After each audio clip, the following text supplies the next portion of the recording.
Aha, yes, this is the M1 MacBook 13 Pro, and yes, I'm going to be doing some gaming on it. Hey guys, Thunder E here, and if you don't know, I do a lot of gaming on this channel, so definitely hit that subscribe button, notification icon, and you know what? Let's start gaming.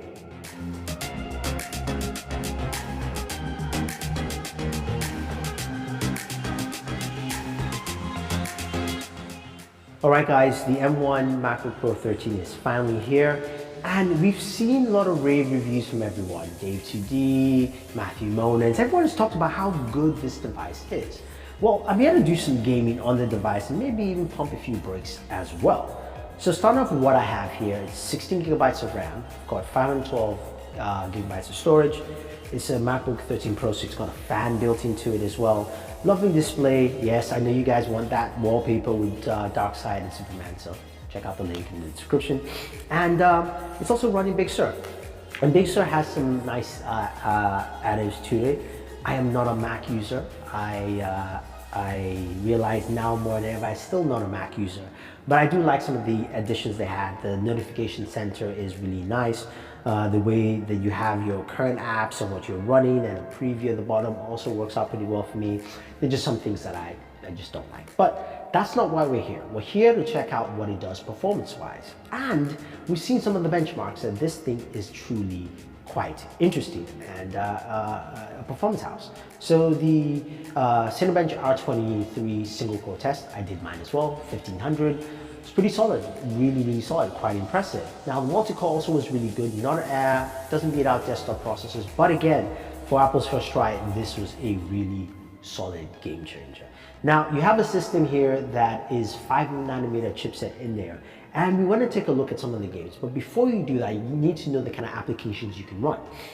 So Apple runs two sets of apps on the new MacBook Pro. There is the universal apps, which are apps built specifically to run on this processor. Again, it's a different type of processor.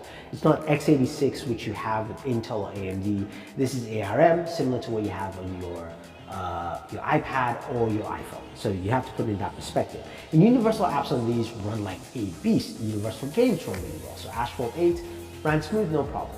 Now, I will say though, you can play games from the iOS App Store, and I was able to play games from Apple Arcade quite effectively, though some of the games that I downloaded were not part of Arcade, but still part of the iOS ecosystem, just didn't open. So again, some optimization has to happen there, just putting that out. Now, when it comes to games, or regular PC style games, if you will, this is where things are a little different. Now, these games are run off legacy application through Rosetta 2, allowing you to play original macOS games on this device. I was able to play 3 games so far. Now, just a quick caveat for you guys, if you run anything on Rosetta 2 emulation, you're going to have some issues, maybe shutdowns. It's to be expected because it's not built natively for this device, or this device platform, if you will. So the first game was Dying Light, a much older game available through Steam on the Mac Store, and Dying Light played well at low settings. Low settings, 1400 by 900, which is not the display resolution, but much lower. It ran at 60 frames per second, 61 sometimes, and it looked pretty good. I had no issues playing the game, and it was quite impressive to see Dying Light perform. Now granted, it's a game that is a couple of years old, maybe about 7 or so, but it was good to see Dying Light perform quite well. Now moving over to Shadow of the Tomb Raider. This is a game that we've seen that plays on PC and of course on your Mac. And I was able to run my benchmarks here because it has a benchmark tool, and I ran it on its lowest setting, and I was able to get 29 frames per second. So makes basically something that's playable enough for you to enjoy Shadow of the Tomb Raider. Again, low settings. Now I wanted to crank it up just a little bit more, moving it to medium. Motion blur is off on both, and I got 24 frames per second. Not bad, and I think something quite solid and playable. So you can play Shadow of the Tomb Raider, and I think it is possible. But just remember, it's going to be lower settings.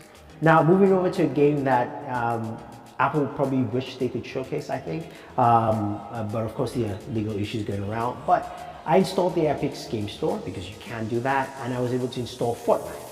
And Fortnite played really well. Unreal Engine works well on the Mac. I would say. I think that's something overall, and also works well on ARM chipsets. So it was good to see Unreal Engine work well here. Lowest settings 1400 by 900. I got 60 frames per second.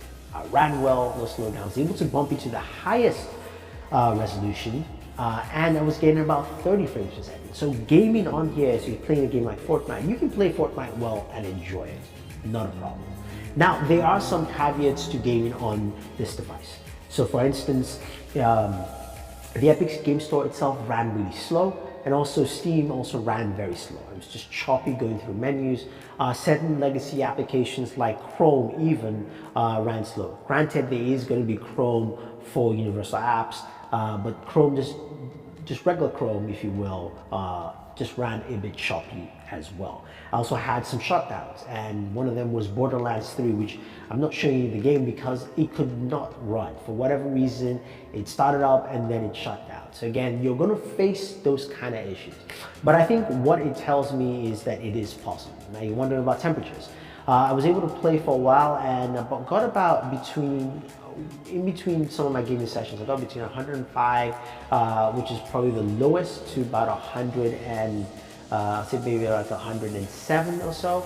And I think that's pretty fine, especially for something this thin. The fan did kick in at that time though, just because it was running a little bit harder probably than expected. I think overall, when you look at the M1 MacBook 13 Pro, is Apple has come out and said, look, we can do this ourselves. And they've shown they can. And I think this puts everyone on notice.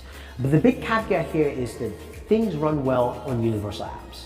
So you've seen videos where video editing is run well because it's a universal app running, Final Cut. And that's the thing that has to make this work, and probably will make it work, because most developers will switch to universal application because they are not. This is not an x86 machine, and that's the main thing here. When it comes to the performance of x86 software, emulation is really good, and the processor can handle those things. Now, what I will say for me is the most exciting is that now that Apple has come out and released this bad boy, it means that people like Intel will basically step up their game and give us something much better instead of giving us a 14nm chipset for the last couple of years.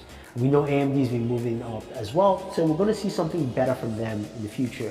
And Qualcomm is now put on notice to service more ARM-based Windows laptops. So I think this is good for competition as a whole. As a PC user, it's not going to get me to switch because it still feels like something that I am just very foreign to. But for Mac users, you have a lot of promise here. And I think you're definitely going to enjoy this as more software becomes available, more apps become usable as universal software. You're going to see huge improvements here. So I'm impressed. I'm impressed with what Apple has done, and hopefully that changes gaming on the Mac, because it would be nice to see that, and maybe we can get more games on here. So if you have any questions or any comments, guys, let me know. Otherwise, don't forget to like, share, subscribe, and always enjoy your entertainment.